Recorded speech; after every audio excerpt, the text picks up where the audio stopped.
ஓம் சாய்ராம். நற்பவி. நேற்று வியாழக்கிழமை அன்று பௌர்ணமி வந்ததுனால நான் செய்த பூஜைகளை தான் உங்ககிட்ட நான் ஷேர் பண்ணிக்க போகிறேங்க.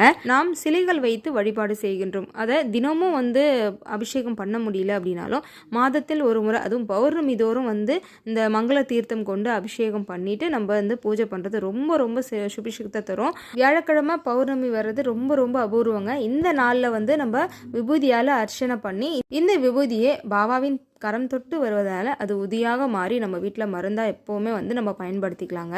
அதோட நேற்று ஒரு கூடுதலான சிறப்பான ஒரு நட்சத்திரம் என்னென்னா அனுஷ்ய நட்சத்திரம். மகா பெரிவாவோட பிறந்த நட்சத்திரம் இல்லையா, பிறந்த நாளும் கூட. அதனால் முதல் முறையாக மகா பெரிவாவை நினச்சி எங்கள் வீட்டில் அவருக்காக ஒரு பிரசாதம் அவல் பாயசம் வைத்து பழம் வைத்து இந்த பூஜையுமே நேற்று ஈவினிங் தான் பண்ணியிருந்தேன்.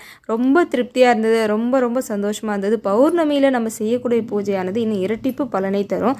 நீங்களும் செய்து பயனடைங்க.